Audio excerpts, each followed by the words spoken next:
Les siècles passent et les idées changent, on cherche encore, la science avance, le temps s'écoule, la science éclaire, chaque modèle devient plus clair. Dalton voyait des billes solides et indivisibles. Bonjour, on se retrouve pour une nouvelle capsule en lien cette fois-ci avec la loi de Coulomb.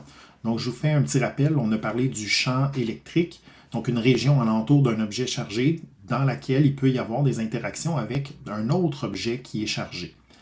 Donc quand il y a une interaction, on va parler d'attraction, de répulsion, et il y a moyen de calculer avec une formule la force électrique qui existe, qu'on va pouvoir quantifier, puis on va faire un lien avec les valeurs négatives, positives pour déterminer si c'est de l'attraction ou de la répulsion. Donc, juste avant qu'on se lance, on va définir qu'est-ce que c'est que notre formule de la loi de Coulomb. On va identifier les variables, puis je vais vous donner quelques informations générales en lien avec les charges électriques. Puis ensuite, on va faire 4 exemples de calcul. Donc, la force électrique, en fait, la loi de Coulomb permet de calculer la force électrique qui est exercée entre deux charges. Les deux charges vont interagir entre elles, soit en s'attirant ou soit en se repoussant. Et ça va dépendre de la grandeur de la charge et de la distance qui sépare les deux charges. Donc la formule qui met en lien tout ça est la suivante. Donc la force électrique est égale à K fois Q1 fois Q2 sur R au carré. Donc je définis chacune des variables. Dans cette équation-là, F, E accent aigu, force électrique, elle est mesurée en newton. N majuscule, c'est l'unité de mesure de la force. Ensuite, le K est une constante. Vous n'avez pas à prendre la valeur par cœur, elle va vous être donnée et les unités aussi vont vous être données dans les examens. Donc la constante de Coulomb est égale à 9 fois 10 exposant 9, newton fois mètre carré divisé par Coulomb au carré. Q1 et Q2, c'est les charges électriques des particules ou des objets en coulomb. Donc coulomb, C majuscule, est l'unité de mesure de la charge électrique, comme le mètre est l'unité de mesure de la distance.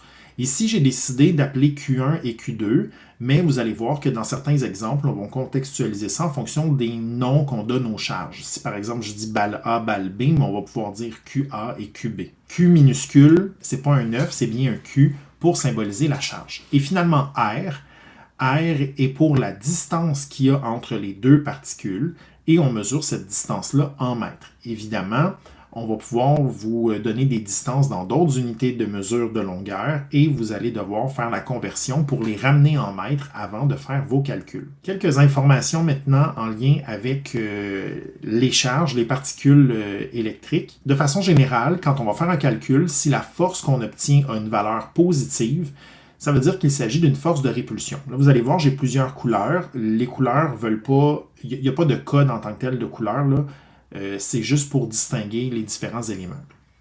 Si la force électrique, elle est négative, donc si la valeur elle est négative, il s'agira d'une force d'attraction qu'on va pouvoir observer entre les particules. Ensuite, on a vu c'était quoi un proton. Donc, un proton est une charge positive qui possède un certain nombre de coulombs. On peut y attribuer un certain nombre de coulombs. Et ce nombre de coulombs-là est de 1,6022 fois 10 à la moins 19. Ce n'est pas une valeur à apprendre par cœur, elle va vous être donnée. Mais il faut savoir qu'un proton possède une certaine charge en coulombs. Bon, maintenant, un électron, même chose, c'est la même valeur en termes de valeur absolue si on oublie la valeur négative. Et comme la charge d'un électron elle est négative, on vient ajouter un moins devant. Et finalement, le neutron, ça le dit, c'est neutre, donc ça a une charge de 0 coulomb, c'est-à-dire que si on fait interagir quelque chose avec un neutron, il n'y aura ni attraction ni répulsion, parce qu'il y a 0 coulomb. Allons-y avec un premier exemple de calcul. Donc, je lis l'exemple. Après ça, je vais changer ma diapo. Vous allez voir l'exemple qui va rester en haut, puis je vais détailler la démarche. Donc, premier exemple, je dis on place une balle A à 10 cm d'une balle B. On donne la charge de 3 fois 10 à la moins 7 coulombs à la balle A et la charge de moins 3 fois 10 à la moins 7 coulombs à la balle B. On nous demande de trouver la force électrique exercée par la balle A sur la balle B. Donc, on va sortir nos données.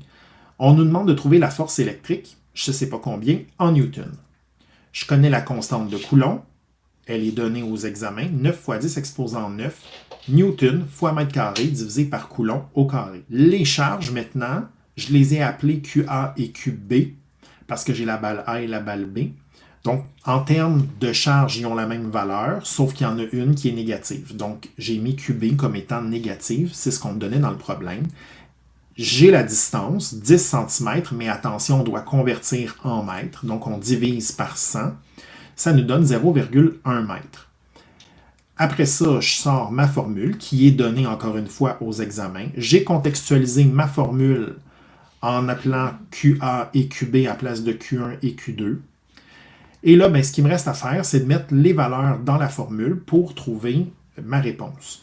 Je tiens à ce que vous mettiez vos unités dans l'équation que vous allez calculer. Vous allez voir pourquoi. Je vais vous expliquer qu'après, on est capable de retrouver les unités en analysant notre équation là, avant qu'on fasse notre calcul. Donc, j'ai mis mes données. La force électrique va être égale à K, donc 9 fois 10 exposant 9, Newton mètre carré sur Coulomb au carré, fois la charge de la balle A, fois la charge de la balle B. Tout ça divisé par ma distance au carré.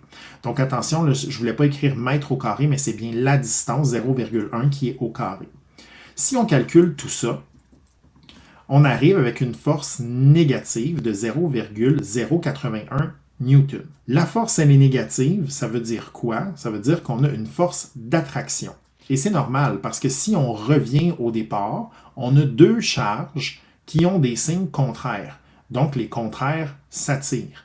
C'est normal qu'à la fin, on ait une valeur négative et qu'on attribue à cette valeur-là négative d'une force électrique une force d'attraction.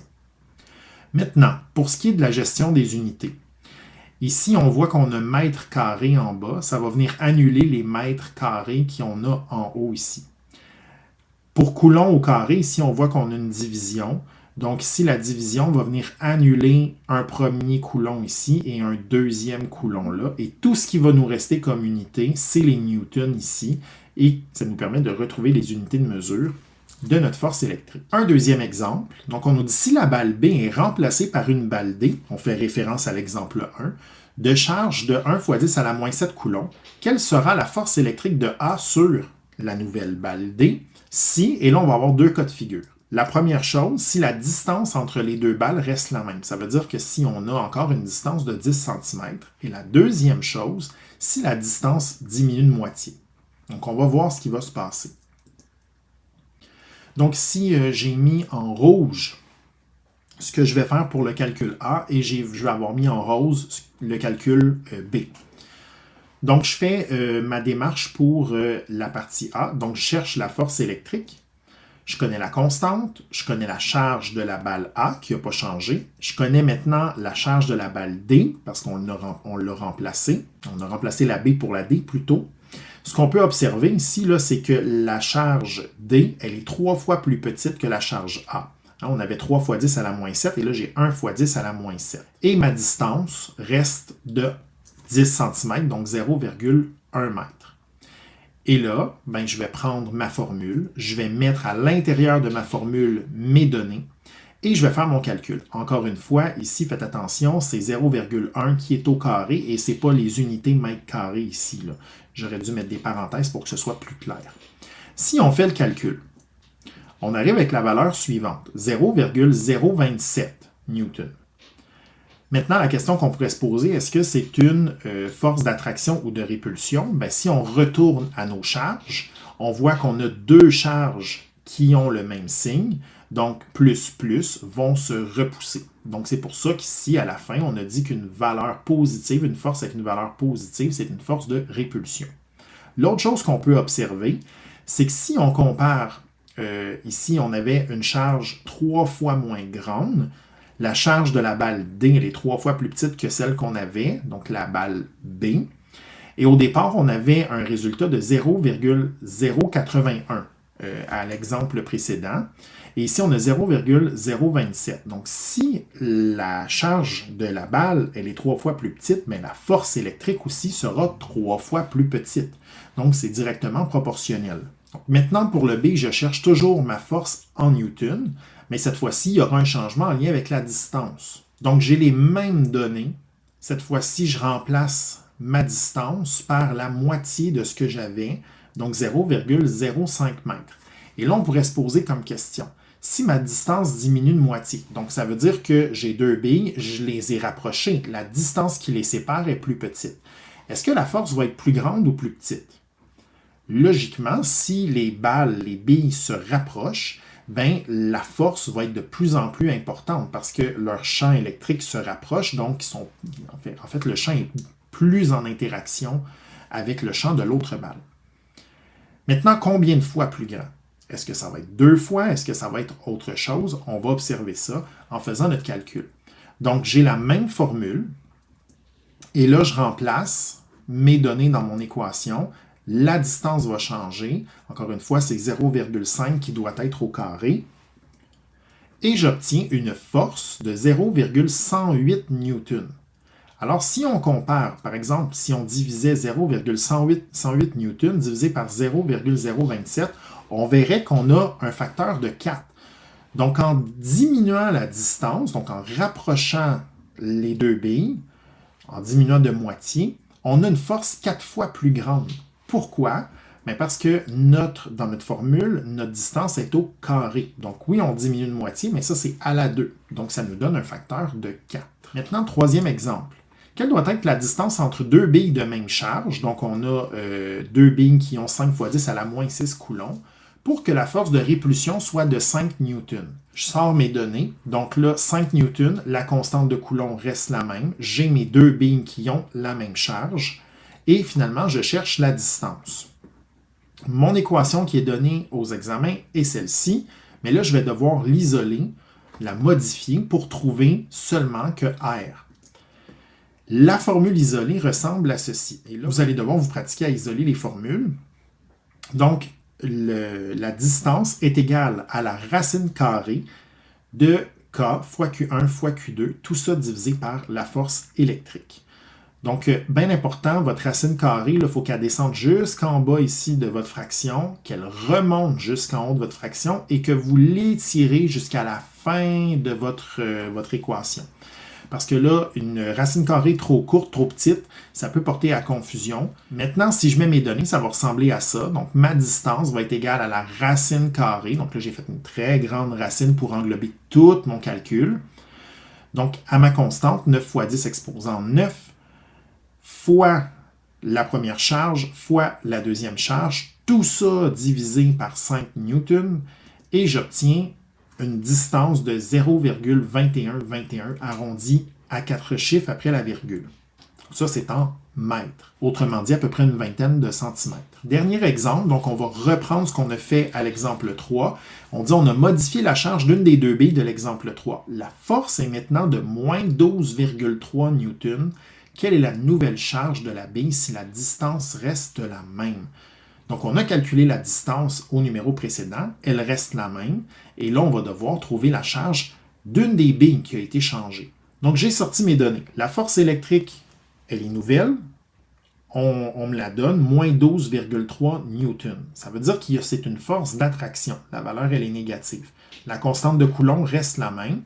J'ai gardé Q1 comme étant la même charge, 5 fois 10 à la moins 6 qu'on me donnait. Je cherche maintenant Q2. Donc, je cherche la charge en coulomb d'une des deux charges que j'ai changées. J'ai décidé de changer Q2.